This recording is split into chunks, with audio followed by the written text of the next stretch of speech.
And 2 and 3 and 4 and 5. Yep. And there we go.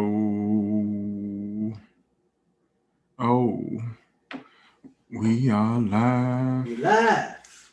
Yep. Let me In go and living make sure. color. That was the jump with Keenan and them, right? Yeah. Yeah, J-Lo. always a good show. Always a good show. But yeah, let me start the broadcast on IG. That is going to be live as well. Yes, sir. And this is going to be yours. So, yes, sir. So, um, no, story, live, all this stuff. Oh, oh, checking for the connection. Boom, give me 1 second, people. I'll be right there with you. 1 second, surely. Let me work on this technology to see if we have everything go. I never try to do like I did last time and made the mistake of recording a whole show with no sound, no audio, and then I had to come back and record it for y'all. That was a very tragic situation, unfortunately. So I'd like to make sure before we get started that everything is intact, so that you guys can be able to go ahead. Yep, and we are live on Instagram. So with that being said, everybody who has filled in thus far, thank you for joining us today for another episode of Eavesdrop. And today is going to be in honor of Earth Day. Um, Earth Day was officially, I believe, Thursday, if I am correct. How y'all doing? Dirty Red, like 198. Appreciate you for coming in and joining us. But yeah, this show is going to be on Earth Day, which was this week, I believe. And so, what I'm basically going to be talking about today is a lot of the issues that are in and around the environment. And as you all know, how we do it over here, we're going to do that politically as well. So before we get started, I just want everybody to, if you can, hit the like button. If you can share the video, that is always helpful and it's free. We appreciate that. And throughout, please leave some comments, whether you on Instagram, whether you're on Facebook, whether you're on YouTube. Please go ahead and leave the comments. And if you want to call in on any of these topics and discussions, go head over to our YouTube, and that's where you can actually click the Zoom link so that you can call in and be able to give your opinion. Again, we love other people's opinion. What you don't have to agree with us. If you guys smoke for some of the stuff we say, we welcome that because this is about discourse over here. So with that being said, if you are on Instagram, go over and head over to the YouTube, or you can go over to our Facebook, which is at the same name as the Gilded Sages, so that you could go ahead and have the links to call in. And also, you can find the links as well to the articles that we're going to be using in today's show. So without further ado, we're going to start off with our guy. As we all know, I'm a Democrat. So it's only right to start off with our guy, Joe Biden, who is always caught in under a lot of heat, especially of these. Well, not even a lot of heat, not as much as I would like to see in terms of how people go about it. But let me see. This is the decline. We have over here his climate. Nope, that's his denialism. And so, yeah, we're going to start off with the NPR one. If you are with me over here, you can see the screen. And so it says Biden tries to show, not just tell the world it can trust the U.S. again. As we move down a little bit, for all of the statecraft that went into it, President Biden virtual climate summit this week ultimately boiled down to one thing: the diplomatic version of grand romantic gesture. Biden needed to prove that the United States was committed to its relationship with the global coalition fighting climate change, to show that he knew the country had strayed before, but this time other nations could trust the US was really serious about making it work, which is bull, because honestly, none of these global leaders, none of these nations right now are really doing and moving in a way that addresses climate. And we'll be talking about that a little bit later as well in terms of like mining and Bitcoin and the relationship with China. So Biden invited 40 other world leaders to a giant Zoom session of sorts and made big unprecedented promises. Would have its greenhouse gas emissions from 2005 levels by the end of the decade, which would put us at 2031. Biden's climate summit capped a key theme of its first 100 days, reassuring allies that they could once again count on the U.S. We had a big step up. We had to restore America's credibility. We had to prove that these were serious. Biden's international climate envoy, former Security Secretary of State John Kerry, told reporters from summit's first day. It's not just climate. 4 years of President Trump made other countries constantly blah, blah, blah, blah, blah. We know Trump was bad. Trump did a lot of things that were already being done, but whatever. We're going to skip over that because we know how people feel about Donald Trump. And then the withdrawal from the Paris Climate Agreement, the World Health Organization, which in some extent I agree with him on that, because the World Health Organization, especially with Dr. Fauci, he been getting caught in a lot of lies, and he been lying since the top of the COVID, but we gonna say that for another day. He got one more mask that we gotta put on. So it says, when the United States waffle and his wide pendulum swings are corporate distancing, countries begin to wonder how durable any of that was in the first place. And I think it raises big questions about how we turn to a place of partnership that is durable, said Jenna Ben Yehuda, a former State Department official and the president and CEO of the Truman National Security Project. I think there's a question of, are we really friends? There's this nature of, how important is this relationship, and on what does it really depend? Does it take a treaty in order to get the United States to show up? Can we count on you? At the end of the day, countries want to know, are you going to show up for me in any moment of need? Well, we know who they're not showing up for over here. As we talk about Earth Day, Black people is not who they're showing up for. So look, all y'all other world leaders, I wouldn't hold your breath. But I'm gonna go ahead and get out of that for a minute because I wanted to talk about the summit. I have to myself go back and watch the complete thing in its entirety, the Zoom call that they had mentioned. But I wanted to bring up and speak to the fact that we have nations right now who are all jockeying to actually address climate. I don't think most of us, because we have Biden who has not delivered on the promises that he made to end emissions and things like fracking. I'll get into that a little bit later. Basically, fracking is using oil drilling into the ground to basically transmute oils, gas, and other things. And basically the pushback from a lot of environmentalists is that it destroys the actual grounding and the infrastructure around reservoirs. And what do you call those things? I was about to say arteries, but it's another term that they use for those things that hold the water and make a flow through. I'll get to it. I know what you said. I think I know what you're saying. Yeah, but essentially, those do not necessarily take place. And what I was going to do is, because we have another article about the toxic wastewater issue that had happened over the last month, and this is in Florida, and they declared a state of emergency. And so you had Manatee County in Florida, residents are being evacuated as a toxic wastewater reservoir is on the brink of a collapse. And Governor Ron DeSantis said crews are working to prevent a real catastrophic flood situation.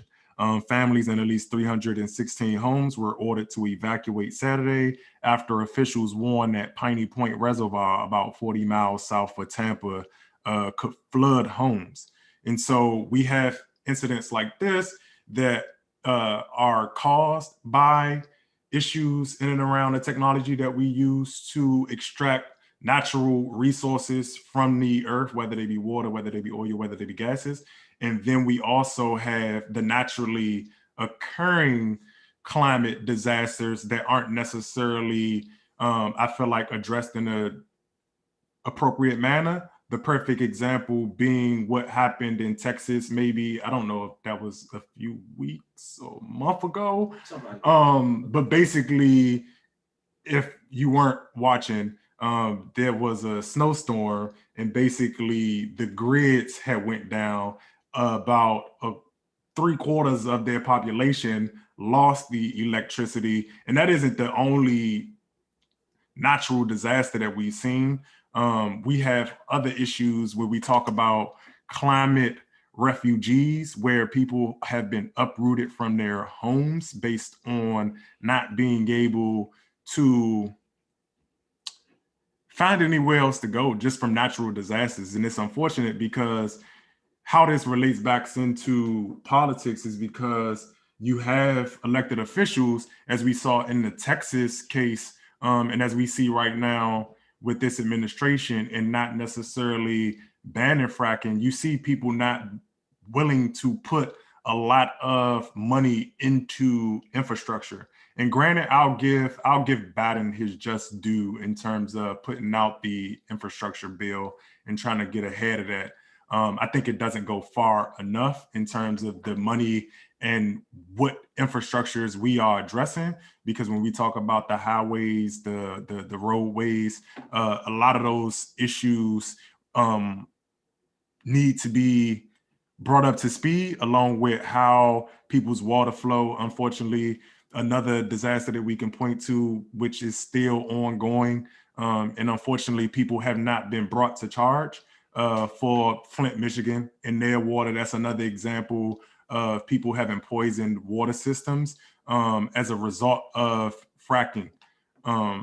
So before I continue to go on, I wanted to, Quan, what did you think about, or what do you think about the summit, the position that this administration, or I guess the trajectory or the direction that this one administration would like to go in 2021 moving forward in terms of trying to get those carbon emissions down, the footprint around everything else that they're proposing? To me, I think it's a bit disingenuous to say that by us carrying the load or the ball on overall climate emissions, that helps like the whole world. Because when you look at population breakdown, the majority of the carbon emissions come from the more heavily populated countries, such as your Indias, your Chinas, those types of countries that have populations in the billions. With that being said, it's amazing that we talk about Earth Day and the climate in the same context of a China that's ramping up its aggression towards Taiwan. Yeah. And you have a North Korea that is ramping up its missile program and testing it almost every week. You hear about new missile testing coming from those regions, and Iran wrapping up its military capabilities. So in a sense, you have on one end people telling you, hey, we want to do this for the climate, we want to do that.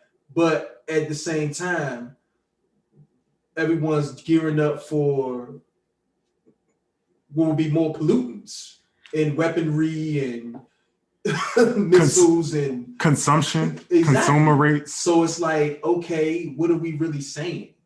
What are we really doing in terms of if we're going to have countries that's being aggressive on one end and everyone wants to come to this sort of agreement on climate change? It's like, You can't have both.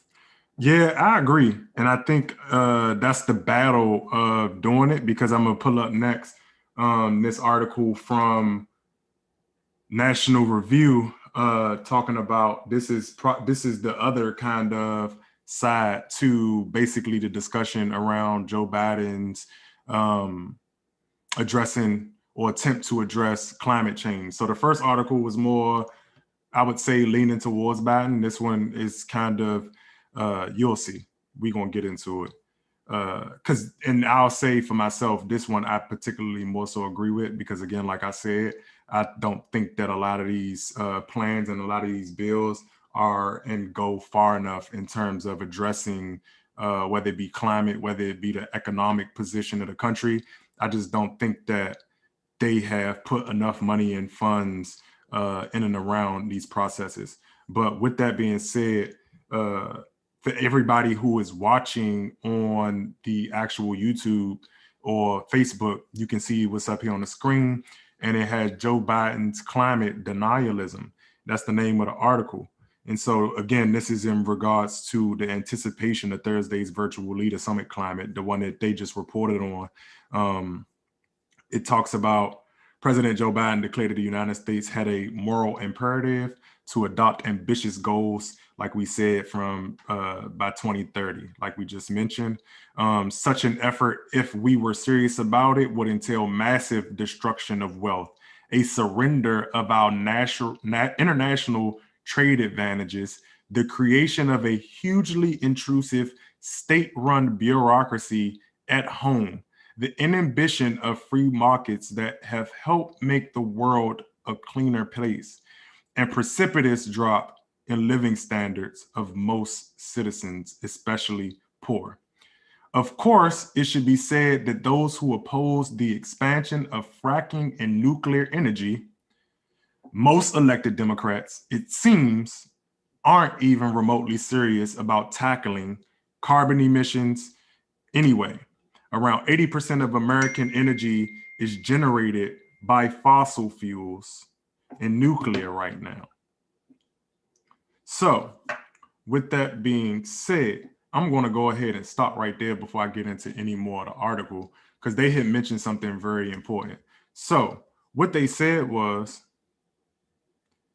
this effort, if we are serious about it, would entail massive destruction of wealth, a surrender of our international trade advantage, the creation of a highly intrusive state-run bureaucracy at home, the inhibition of free markets that have helped make the world a cleaner place, and a steep, precipitous drop in the living standards of most communications, right? So this is the thing. A lot of people love to always talk about being environmentally friendly.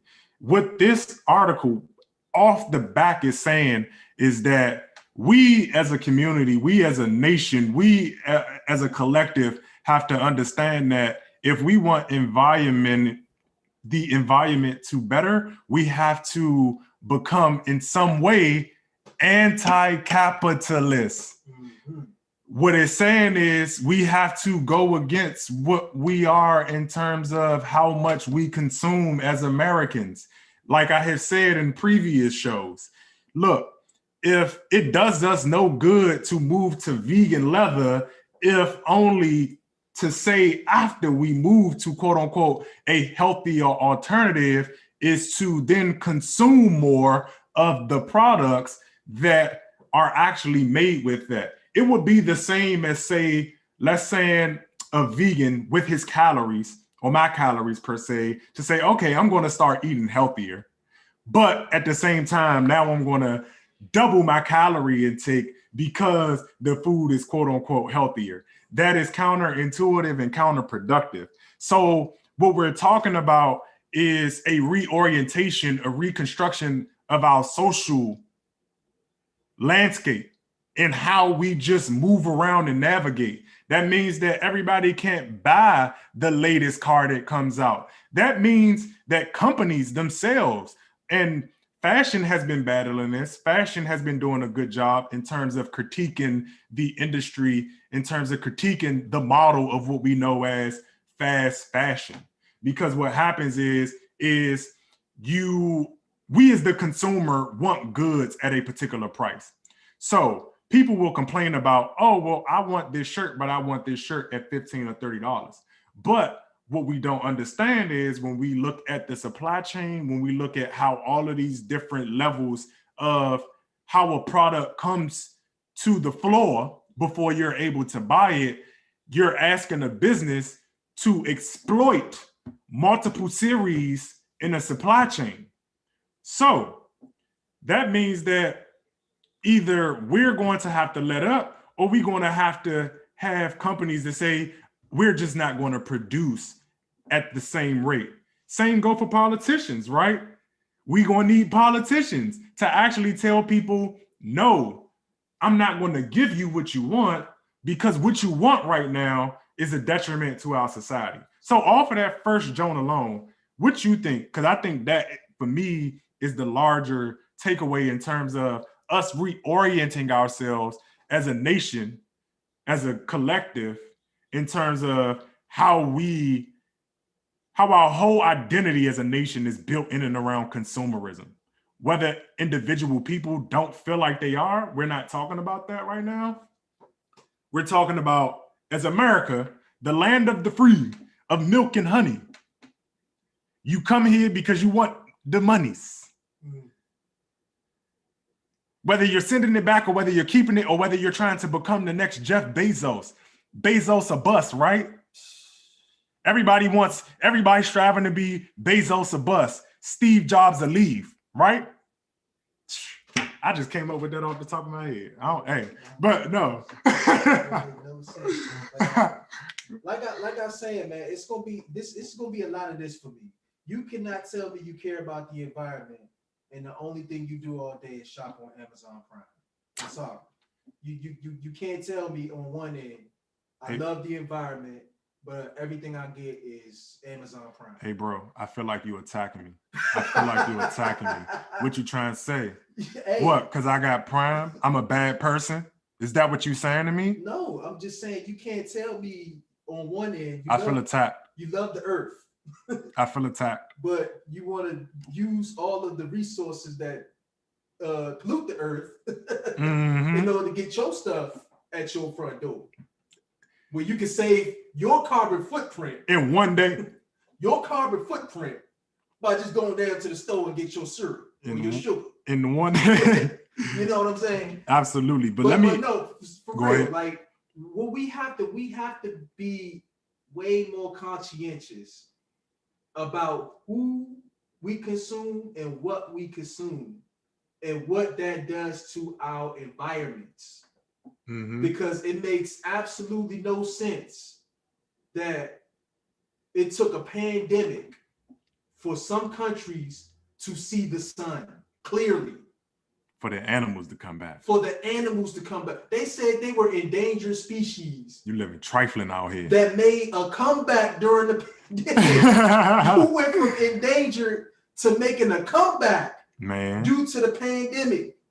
Now, I don't know what's going on now, but I'm just saying it makes no sense that in some countries the smog was that thick that it took a couple of months for them countries to see a clear sky. COVID is Mother Nature fighting back. But let's continue and finish the article out before we continue on that conversation.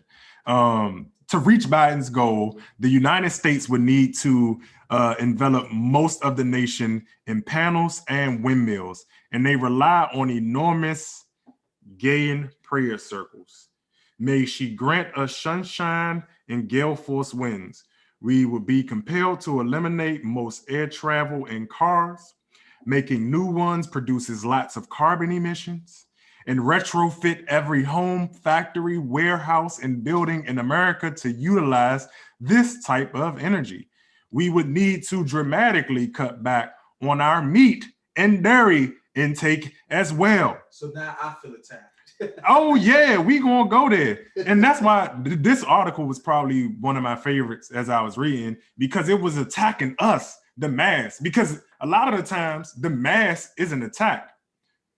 And so again, not only are we dealing with a housing crisis and a housing shortage in terms of people not being able to get the housing, we talking about regular houses. This proposal that he is putting forth, if we are serious about it, because that's what the undertone is, if we are serious about it, we're now going to have to retrofit every home that we are now building to address the housing crisis with also energy efficient technology so that we can keep up. Because otherwise, if you don't do it that way and you build them in the normal way in which we traditionally do, we would just be adding to the unfortunate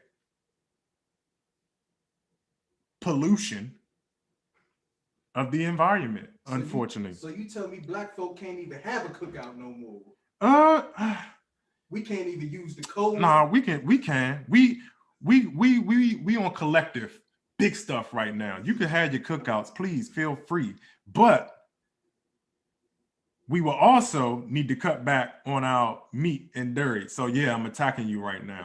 I'm attacking myself right now because I love dairy. So it is what it is. But I am a pescatarian in terms of my diet. I typically eat vegan like 5 out to 7, and so like today I would probably help myself to like a piece of salmon or something small like a crab cake, but never nothing too much. You know, I don't do meat at this point, just off of the sheer fact that it's attached to and has been reported to increase certain chemicals in your body that decreases focus, that doesn't allow your body to process certain things. So even in terms of that, it decreases your efficiency. But I am a dairy unfortunately. The cheeses, the yogurts, I love it all. But again, I challenge myself. I buy now the actual non-dairy dressings, even though I'm not a super fan. I'm bringing myself to, you know, thug it out, because I want to live a better life, and I don't necessarily like how dairy makes me feel, even though as delicious as it is. So I make adjustments in my house, but I think what we're going to have to do in terms of an overall nation in and around addressing a lot of these issues is, as we are critiquing elected officials, as we are critiquing Biden right now, we're also going to have to look and turn that mirror on ourselves, because the same way relationships, intimate romantic relationships are reflective, I want us to understand that our relationships with politicians are reflective. So as much as we love to talk about how bad our political infrastructure is, a lot of it is a result of how we engage politics or don't engage politics. And I mean, like with the respectability stuff, not telling people what they need to hear, the coddling of the masses one way or whatever, however you want to slice it. And to me, most importantly, how you engage your communities has to be at the forefront, because I mean, you could just look around and see a lot of our communities are suffering from gross negligence on our behalf as far as our duty as citizens in America and in the world. So yeah, the citizenship part definitely needs to be put on a higher level and a higher scale. Do we have any comments from your folks? Do we have any comments from my folks? Let me check it out and see what we got. No, we don't got none. But what we gonna do is I'm gonna keep going because this article is really good. And see what the rest of we be talking about as we continue to move on. Let me continue to share my screen again. It says the Malthusian, progressives, however, regularly maintain that we are facing an existential crisis. One might point out that the science's predictive abilities on climate have been atrocious, but really, these days, science is nothing but a cudgel to push leftist policy prescriptions with little consideration for trade-offs, reality, and morality. The Malthusian fanaticism that's been normalized in our political rhetoric is also denialism. Science quote unquote, as the media and political class now practice it, has become little more than a means of generating apprehension and fear about progress. It is the denial of modern technology and competitive markets, which continue to allow human beings to adapt to organic and anthropogenic changes in the environment. Even people who mimic doomsday rhetoric seems to understand this intuitively. The average American says they are willing to spend up to 177 a year to avoid climate change, and not approximately 177 million per person would it cost to set arbitrary dates to get rid of a carbon economy. And what I'm gonna do right here, because I'm gonna be honest with y'all for a second, I'm gonna be fair, because I myself had to look up this word. I'm gonna go ahead and look up this word right along with y'all for anybody who might not know, because I know I didn't know. Anthropogenic, chiefly of environmental pollution or pollutants, originating in human activity. So yes, we are the cause of it. And so with that being said, that's the end of that article. I really we touched a lot on it because I chopped it up. But again, I think it's interesting that we never had a conversation about how we as a collective have to change our consumption habits. I think we're going to have to move away from measuring our growth or measuring our strength by the GDP, which is gross domestic product. And that's just basically a combination of net exports, the consumption rates, and then it's one other variable. Let me make sure. It's one other variable that go into that. Government spending, consumption.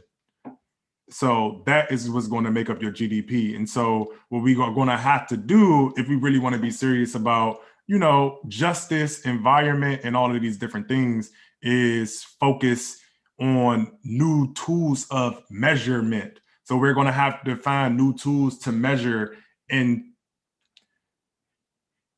move on in terms of how we are going about saying that we are stable as a nation, because the GDP is basically about how much you're producing. So us going on that model and using that model, I'm not saying to throw it completely away, but it does have to be restructured, because right now it's just an indicator of how much you're producing, how much people are buying, how much people are spending, and how much we're exporting. Yeah. And that's also exporting and trading is also about goods. And so even if they're coming from another country, like the first article had talked about, and it quote unquote being this fake collaborative effort from global leaders to erase environmental issues, when we could go across the world where people are still having slavery. I'm not going to get into it today because I have not prepared my words carefully, because, again, a lot of these leaders are very authoritarian. I know people fake out here are against authoritarianism, but it's a lot of stuff that goes on that is very unfortunate in terms of people being silenced for speaking about how all of these nations, I think China just got called out for dumping their toxic waste into the ocean. It's crazy. But if y'all still watching with us, man, please leave a comment. Tell us what y'all think. Hit the link. Don't be afraid to call in. We love the engagement.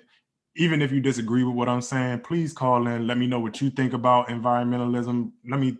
Tell me what you think about our possible solutions to the issues that we face. And how do you feel about how the current administration in terms of Biden is addressing the climate issue? Do you feel like it's enough? Do you feel like it's more needed there? But we would love to hear your thoughts. The link is in the actual description. So for all of my people that's on IG, if you head over to the YouTube or my Facebook, you'll see the link and you'll be able to call in. And you can also see the articles that we are putting up on the screen as we continue to share and move forward. So with all of that being said, again, hit the like button, hit the share button. We're going to move on to the next discussion, which is going to be similar in topic. And so this one is going to be about, again, a decline and recovery of consumer spending in the US, because what we see right now, also, as we come out of not only, no, we're still in COVID, but as we're quote unquote coming out of COVID, as more people are getting vaccinated, there have been a lot of projections and a lot of people who want to talk about the economy possibly making this spike and we get this growth that a lot of people are expecting. I don't necessarily see it, but we're going to go ahead and get into the article, which is going to be from Brookings Institute this time around. And so, the decline and recovery of consumer spending. In the previous blog, we shared some light on the outlook for the global consumer class and this recovery from COVID-19. And in the blog, we want to put the United States decline in consumer spending in perspective and share new results from our models of sectoral decline and recovery across industries. Let me make that a little bit smaller. So, no, let me make. As the United States is looking toward 2021, businesses and consumers ask themselves, when will the economy recover after the greatest recession in a century? When will my industry recover? The United States is the world's largest economy and the world's largest consumer market. In 2020, American residents will spend around 12.5 trillion on durable and non-durable goods and services. For those of you who don't know, durable goods are, for an example, are going to be cars, appliances, computers, things that when you think about it, think durability. It's going to last you for at least 5 to 10 years.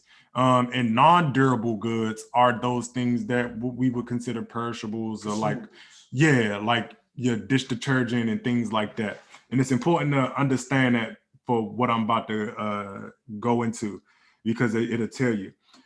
This is more than half, that 12.5 trillion is going to be more than half a trillion less than last year.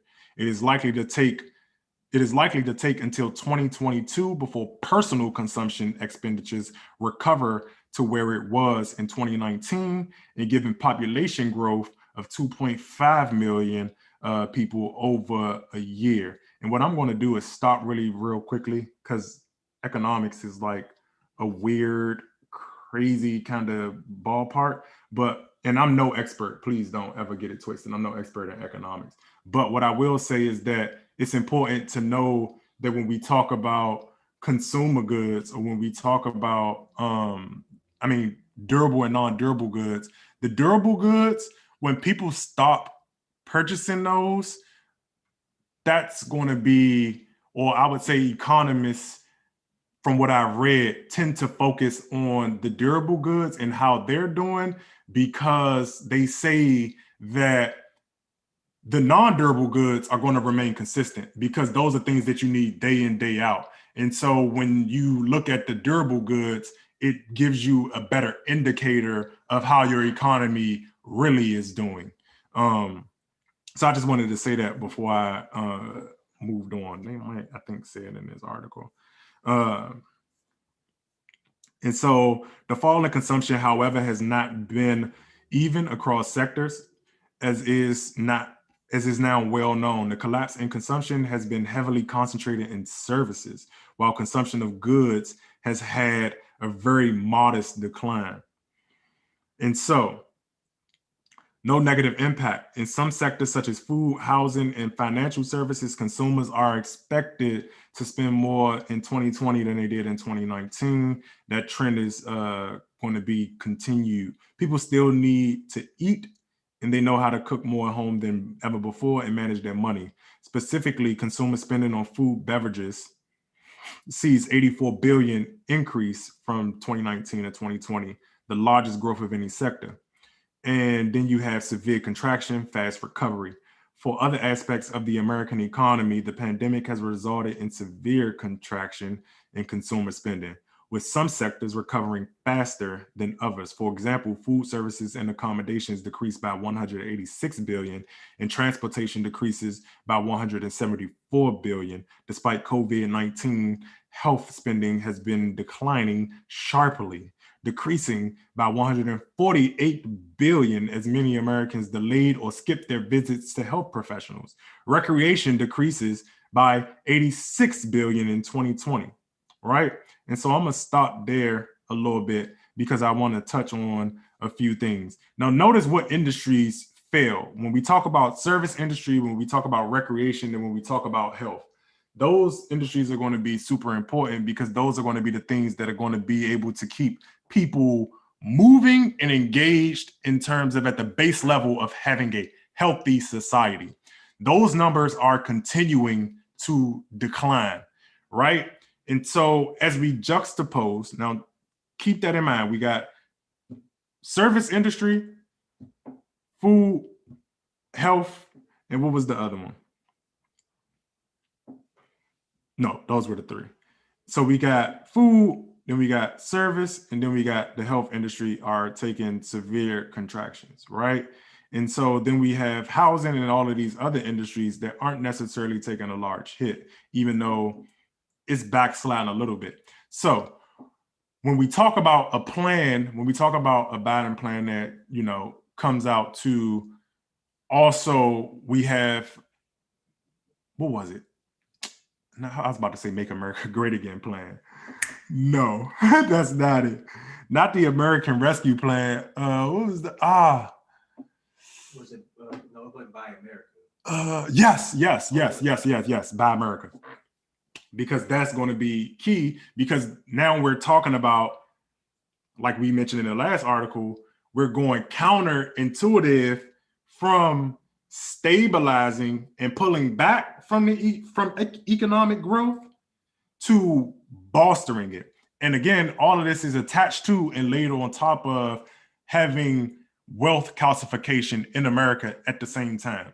So at the same time, all of these industries are falling. Service industry, people are losing jobs, people are losing health insurance, people are saving their money and becoming more tighter with their money. We are seeing record growth and wealth from the top 10% of the society. It's hard to be environmentally friendly. At the same time, you're encouraging people to spend money, quote unquote, hashtag stimulus check, stimulate the economy, because part of the argument was they didn't want to want people to put their money in and around debts. So we want you to spend more money. We want you to consume. We want you to do all of the things that are counterintuitive to what we say we want in climate change. How, Sway? Somebody tell me how. If you watching right now and you want to tell me how and you want to jump on and tell me how, I am willing to listen, because I don't see how. I don't see how any of this works. I am for cutting back on consumption. A lot of people disagree with me when it comes to increasing the minimum wage, because they say it guts business. I think that we need to see a consolidate. I think we need to see I don't want to say a consolidation, because we've seen a consolidation of corporations, and I don't want monopolies because we are already trying to battle that. But I do want to see companies who are not and cannot thrive actually fall, because what it does is it helps us see a clearer picture of of how America has not created real opportunity for American citizens. Because we talk about the gig economy a lot over here. It got outlawed in the UK. Shout outs, kudos to them, because the gig economy also creates a higher impact on the environment. whether it be from having a ton of cars driving around on the infrastructure just to move people in and around from place to place, whether you're talking about, and in some ways it's a little bit good because when you talk about stuff like ride sharing and stuff like that, it helps. But in the totality, it just is a use of more resources. Yeah. And like we had a discussion in the last show, AI was supposed to actually lessen the footprint by removing the movement. But as we talked about, it has only exploited labor at this point, which is problematic because now people are still moving as fast, as well as the AI itself having and taking a toll on the actual environment. Yeah, I mean, perfect example. Look at ticketing in DC. Has it prevented the amount of drivers that are not speeding, or has it made the city more money? It just make the city more money. I don't think that in particular, especially when you talk about speeding tickets or certain ways that people want to enforce, I guess, and deter certain behavior. I think it's just another way to penalize poverty in some extent, because 9 times out of 10, people who got the time ain't rushing, ain't driving fast. People who don't got the time, which are usually poor people, are usually people rushing, which is why your insurance is usually higher, which is why when you are attached to a certain zip code, you usually get taxed more. Why? Because they know you're poor, and being poor means that you don't necessarily have as much time as a wealthier person, which is why it's attached to, or stigmas in an attachment around being not able to think about your future. And some of it is built in truth because a person trying to survive day in, day out doesn't really have time to think about a 10-year, 20-year plan when you're just trying to figure out what to eat tomorrow. And all of these things also have an environmental impact, which is why we're dealing with food apartheid, food deserts, and things of that nature, because all of that stuff still impacts the supply chain.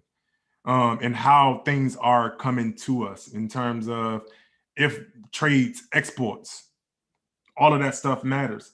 And so I think what we have to do collectively as a mass is also, as we're, again, everybody know I'm all for, critiquing elected officials, critiquing people who have power and influence over markets and industries.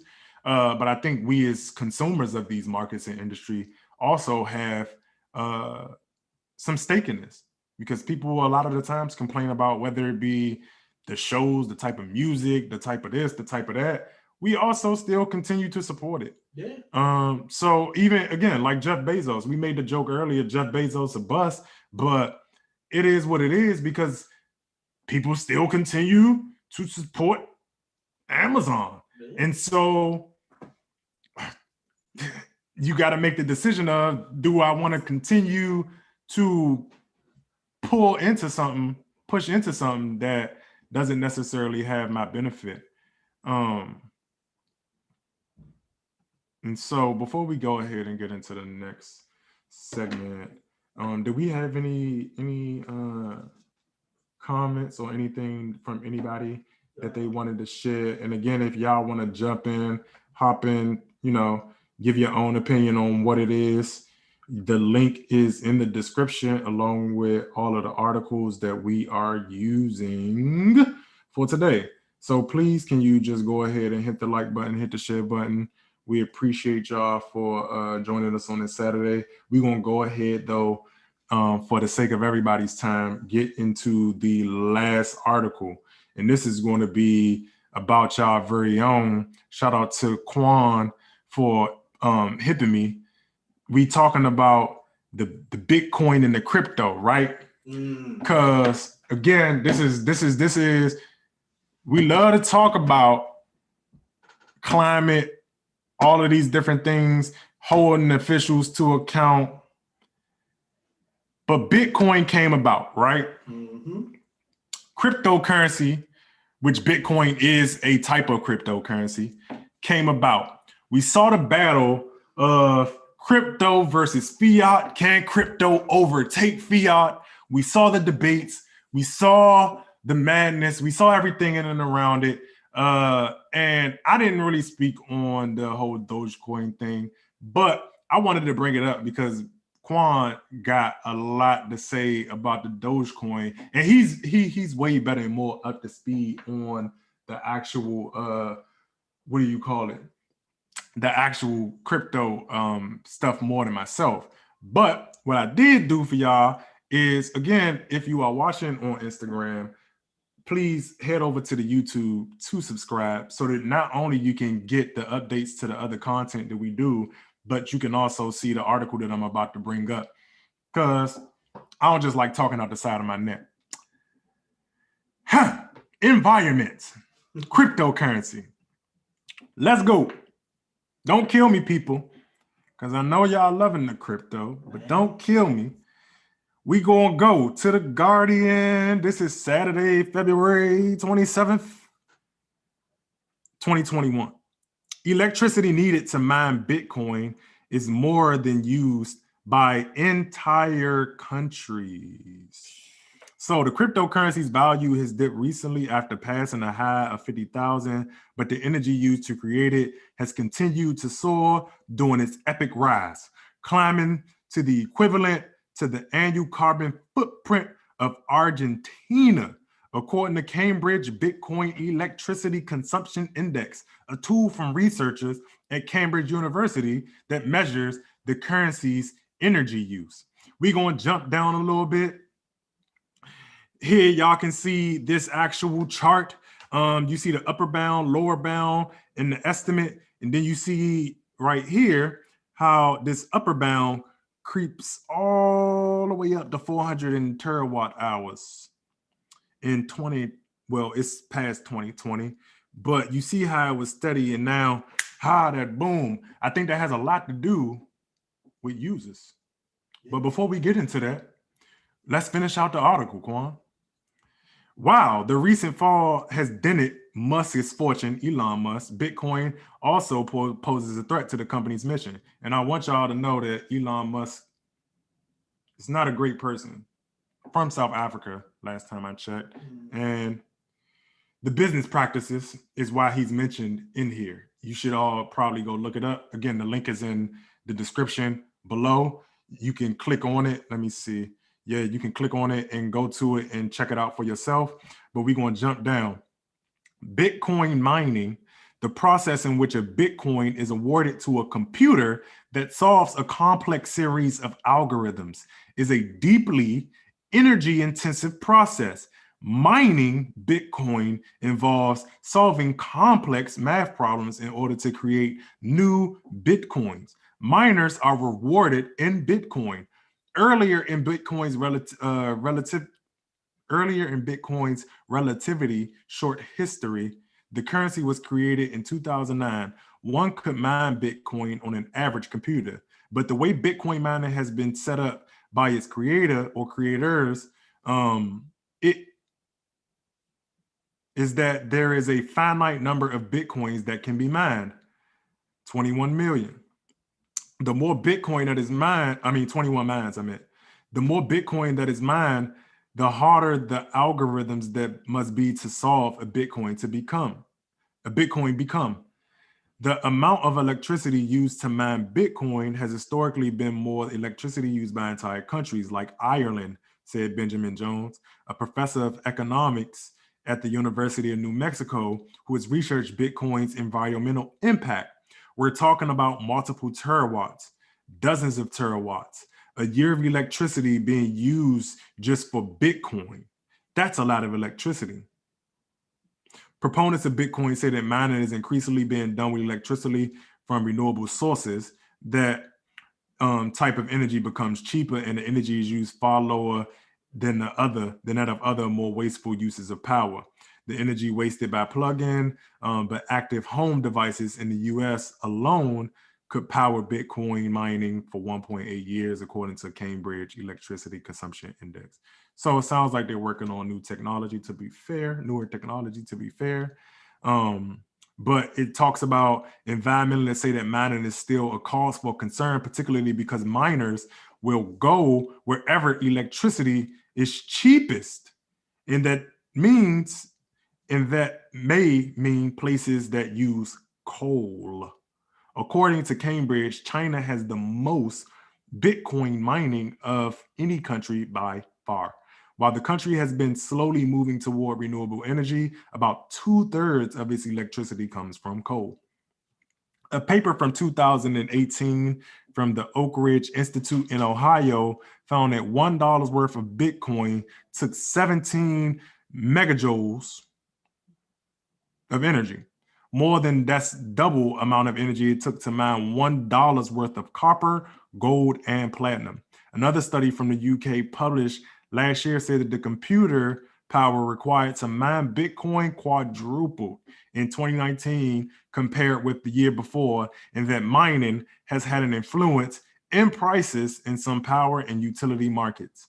As we move down a little bit, but with Bitcoin still reigning as the top cryptocurrency, and with endorsements from established companies and investment banks, the currency's environmental impact is only likely to grow. When it comes to electricity, the computer doesn't care. The computer is just getting the electricity to run. But where its most electricity comes from makes a huge difference for the environment, said Mora. So I'm gonna let you go ahead and get into it first, kind sir, in terms of what you think about people using the crypto and how the crypto is cramping the environment. Because apparently this is the method in which they mine causes a lot of issue. What's your take, man? Speak up, speak loud. For one, again, you can't tell me on one end you care about the environment, and on the other end, you telling people on your Facebooks and your Twitters and your IGs or your DSPs, hey, go invest in this Dogecoin. You talking about the Dogecoin? Yeah. The dog coin. Yeah, you can't do that. Hold on. You telling me people shouldn't have, so you telling me I should not listen to people when it comes to the Dogecoin? Not if you're talking about you care about the environment. No. So what's up with the Dogecoin? Why not? What you mean? What's up with the? Listen, what I need people to understand. Let me take y'all down just a little business 101. So if we go back, just our lifetime, in 1995, you have what's called the .com bubble. These are all the first websites of the internet. We all know what the internet is now. As powerful as the internet was, that industry had a bubble that eventually burst. And the people that followed along that may not have had the money to take advantage of the bust lost everything. That's 96, 97. Fast forward.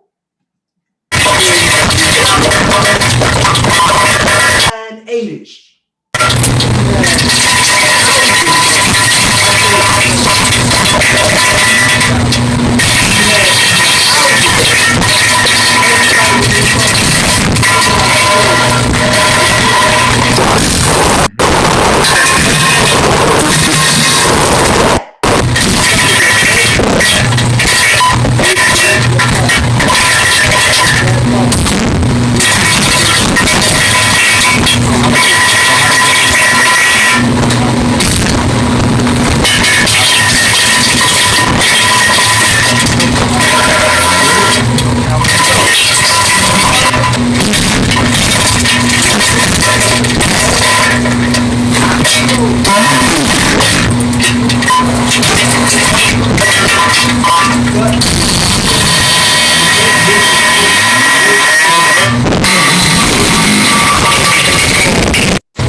What my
and continuously do that for the same amount of period of time. Anybody who's been in the biz, they understand that as an actual fact.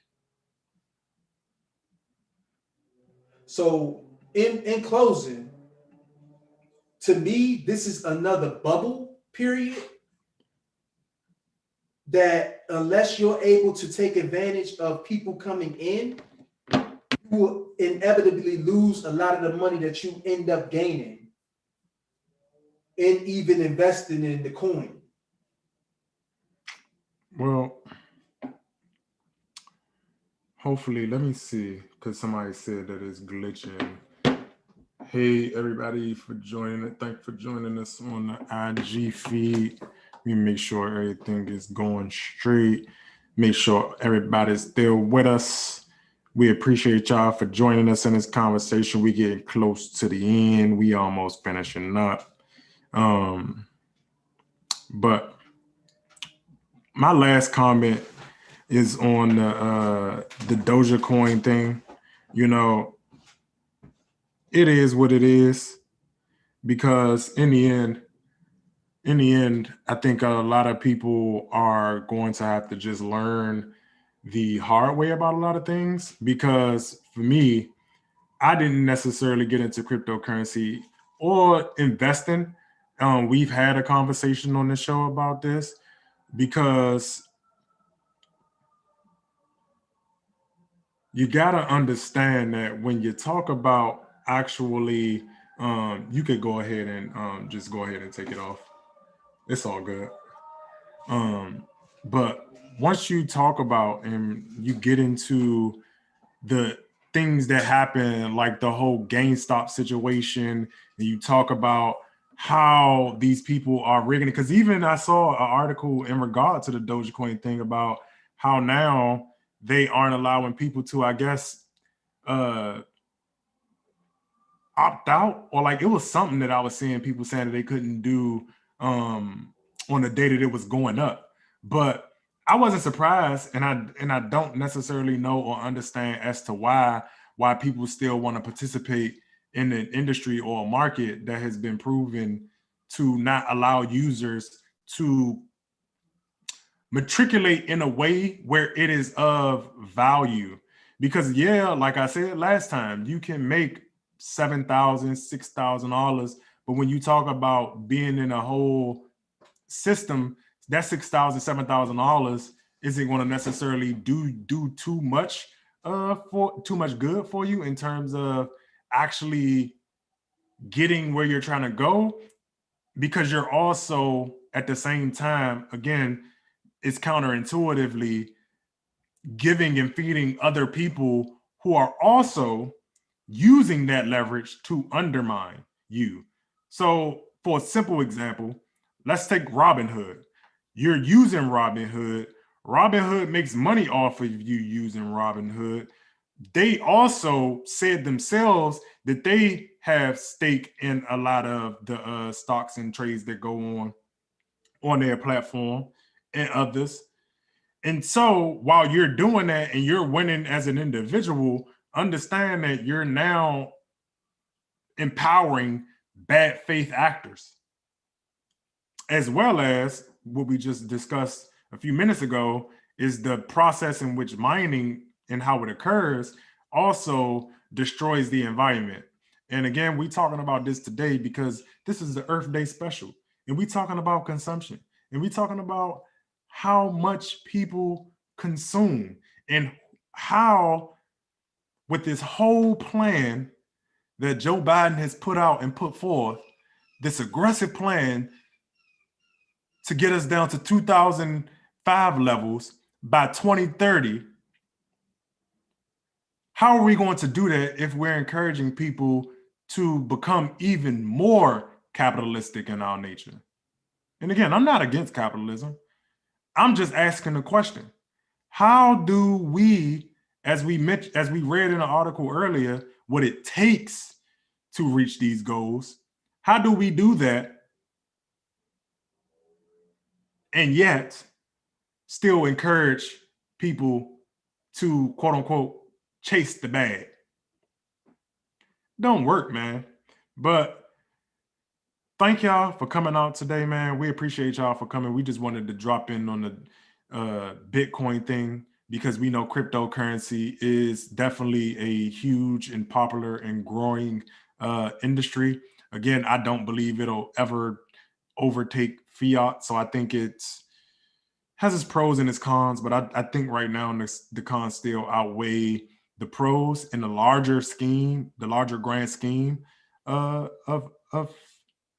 how this thing works. But I want to say thank you to everybody who still came out to call and join us today in a discussion, because you could be anywhere else on a Saturday afternoon, but you are here with us. Please hit the like button. Please hit the share button. I thank you. We will be dropping some more content this week, so please go over to the YouTube to subscribe. If you are in Washington, D.C., please, and you are interested in politics, I am part of a partisan organization, DC Young Democrats. If you want to be a part of that, helping some committees, because some of these issues like the environment, we do champion and we do need policy for. We do need people to come down to council and all of these different chambers to come testify. So your time and efforts are needed, but you can go over to dcyds.org, join and become a member, sign up to be a part of a committee. You can DM me as well if you want to do that. However, which way makes it easier and simpler. But again, this is about community engagement, awareness, all of those different things. Again, check out the website, thegildedsages.com. And with that being said, I'm out. Thank you. Y'all be safe. Enjoy the rest of the Saturday. Stay COVID free, baby.